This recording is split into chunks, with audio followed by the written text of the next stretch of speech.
पुडेरोलाल लॻे खेबरानी थाणे जी हद वारे ॻोठ करम खान लाशवारी में कारें जे इल्ज़ाम हेठि क़तल थींदड़ मक़तूलनि जे वारसनि तरफ़ां एहतजाज पुलिस ते मुबैना तौर धुर थियण जो इल्ज़ाम। एहतजाज कंदड़ अली खान कोसो, साहिब ॾिनो कोसो, मोहम्मद सिद्दीक़ ऐं खमीसो कोसो ऐं ॿियनि चयो त असांजे नौजवाननि खे घुराए धोखे सां क़तल कयो वियो आहे। पुलिस सरकारी मदईयत में केस दाख़िल करे असांजे नौजवाननि जे खूननि खे लोड़णु चाहे थी। हुननि ॿुधायो त जॾहिं नौजवान असांजा क़तल थिया आहिनि त पुलिस वरी कहिड़े बुनियाद ते सरकारी मदईयत में केस दाख़िल कयो आहे। असां केस में धुर थियण लाइ तयारु आहियूं।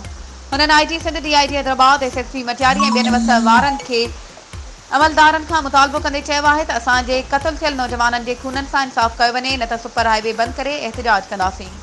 वधीक ख़बरुनि ऐं अपडेट्स जे लाइ असांजे चैनल खे सब्सक्राइब कयो ऐं हा, बेल आइकन खे प्रेस करणु न विसारिजो त जीअं असांजी हर नई अचण वारी वीडियो तव्हां ताईं पहुची